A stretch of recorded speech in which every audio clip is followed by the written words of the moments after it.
bamaze kwandikira federation yego so dusa dushyiramo ijwi rya president wa Ferwafa avuga ko batarabona ibaro ariko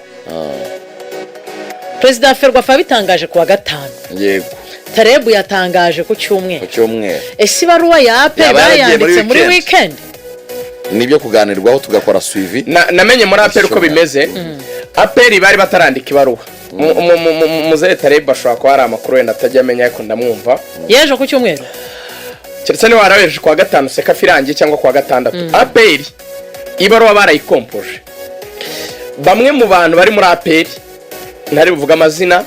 babimenyesha abanyamakuru ko bagiye kohereza ibaruwa ko bagombaga ko baramenyeshejwe se zijya kurangira ko Super Cup izakinwa n'amakipe ane ko barafite plan zabo bityo kutababwira gukina match ebyiri kandi bari biteguye gukina match durereye aho ngaho baravuze bati nubwo Ferwafa yakominitse nabi itatumenyeshe tatubwiye itaduhamagaye nk'abantu tuzakina plan imeze uku tuzakina mu match enye kubera niyo wenda bari kwa barakererwa ariko mbere yo kubikora kanza bakabatumaho bakaganira ntabyo bigeze bakora bagiye kwibona nkuko natwe twabonye muri social media ngo Super Cup itangazo rya Ferwafa ni match enye izibanze zabera izo kwicira zizabera Ferwafa yumva ifite uburenganzira yo nka nyiri competition bwo kuritwara kwishaka wumva ubishaka ukarikina wumva utabishaka ukarireka APR nayo iti no nanya nk'umufatanya bikorwa wanyu kandi uzarikina mukwiye kumenyesha hakiri kare nkamenya uko nitegura harimo logistique z'amafaranga plan z'amafriendlies n'ibindi no bari barateguye beno APR rero yaravuze iti timing yaba atariyo hari Sekafa kubera mu gihugu Sekafa iterwe nk'umwana n'umukuru w'igihugu dufite ikipe nubwo ari umukeye biri kwitwara neza abantu bose naho bahugiye dukwiye kwisapotinga kugira ngo itware igikombe babimininga cyangwa batabimininga ibyo simbizi ariko ntituyivangire ngo dukeremo ibindi bintu baravuga ati Sekafa ikirangira tuzarekura itangazo ubundi iriya baruwa igomba gusohoka uyu munsi amakuru ugenda n'imfite uyu munsi kuri wa mbere ari bwo APR ibaruwa yawe yajya igitangaza rero ubwo ikidatangaje nuko yasohoka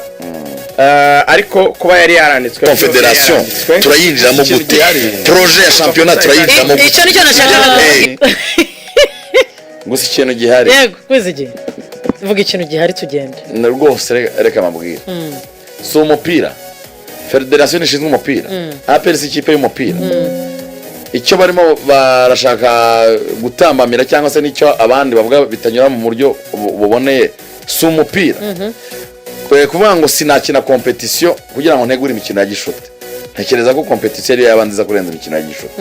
ku bwanyu sibyo biterwa na buri muntu ko yateguye ariko iki igihari nuko niyo procedure yapfuye mu nyungu z'umupira APR na Ferwafa bagira ahantu bicare bahurize hamwe baganire buri wese aho ibintu bye bitanoze bumvikane amiable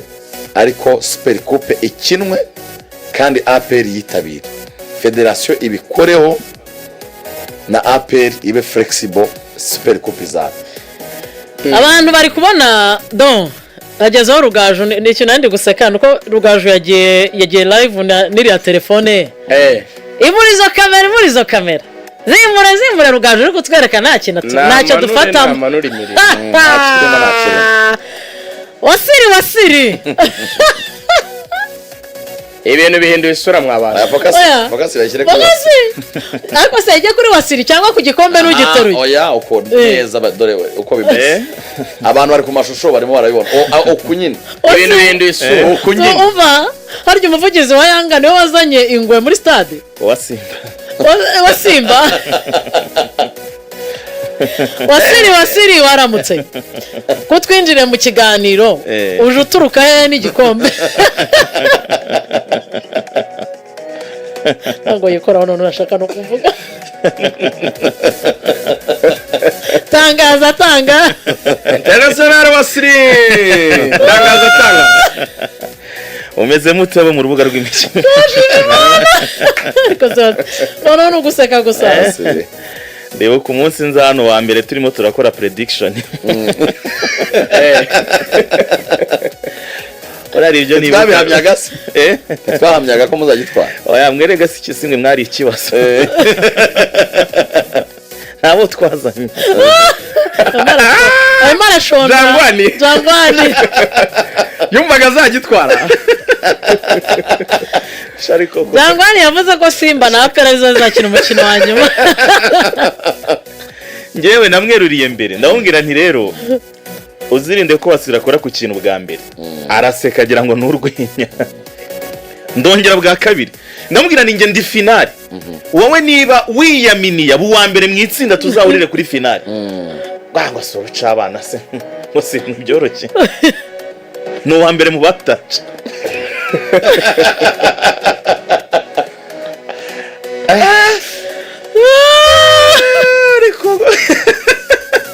Ese ufashwe ute igikombe ukivanye ute muri office kameme cyari cyamaze kugera muri office bigenze biti igikombe bakigwaye baje bakigaragiye rwose tubabare base kwabwa beza rwose uhirabura no w'inzobe basirabuza ko muhari igikombe bafite igikombe ese igikombe si ukunagihawe oya no kwagira so bagisohoye reka bongere bagisohore kuri office rero bakibazane muri RBA ibintu birakomeye cyane naha mbere gikandagiye cyane rwose wow naha watangarije ni nawe nibwo bwa mbere dutangira campaign ya Sekafa niho hambere naje niyo media house ya mbere nakandagiyeho ndibuka nari ndi kumwe n'umuvandimwe ni hano hambere ore wataje mbere mwese ntago muri bazima ikintu gisekeje cyane nakunze ukuntu yakoraga prediction ngo Rayon Sport yo izazamuka nka best rusa egera umunsi wa nyuma umwanya yashakiraga ari uri kuwishakira nahisemo rero ko uyu munsi Radio Rwanda nizera ko iri mu bitangazamakuru kameme ni nacyo gitangazamakuru kigera mu Rwanda hose natekereje ko rero Stade Amahoro irimo abantu 45 hari abantu nabonye bari Rusizi hari abantu nabonye bari Muhanga hari abo nabonye bari mu turere dutandukanye tw'u Rwanda Nyanza ahantu henshi 45 byari biri muri Stade Amahoro nibyo byagize amahirwe yo kubona igikombe n'amaso yabo hanyuma rero nahisemo ko uyu munsi ngomba gukora igikorwa cyo kuzenguruka ku bitangazamakuru bitandukanye kugira ngo mfate umwanya nongere nereka abakunzi b'ikipe ya Rayon Sport igikombe twe tumaze imyaka 28 dutegereje ari cyo kiki mubona abakobwa bafite mu biganza iyi ni Sekafa Kagame Cup dutwaye bwa mbere ariko ni Sekafa ya kabiri in general ya kabiri ni mutware bwa mbere mu Rwanda oya ni Sekafa Kagame Cup ya mbere kuva yaterwa inkunga n'umukuru kuko twebwe twayitwaye 98 yari ataratangira kuyitera inkunga yiteye inkunga imyaka aciye imyaka 4 bifuzaga rero guterura igikombe cyanditse izina ry'umukuru ubundi mu magambo make ku myaka ya Wasiri ntago yarazira Rayon Sport itwara Sekafa kuko igitwara ntago mbese no mara nifite nk'umwaka umwe cyangwa ibiri nta kintu uzi ntago nari mbizi byumva mu mateka nanjye jewe rero nibuka ikintu kiriya gihe 98 wari ufite ubwenge ndabyibuka cyane arabo ufite yaracuruzaga rivuga ngo wavomera guruka kirya buriya ikibuga cy'indege ikibuga cy'indege buriya kera abantu bari bafite access yo kugenda ukagira hejuru bahitaga muri aerogare bana ikintu najya nibagirwa mu mutwe wanjye harimo ibintu bibiri Rayon Sport ihageze habagamo udutebe tw'umweru yego barahishimira baratumenagura twose basiga twacitse icya kabiri cortege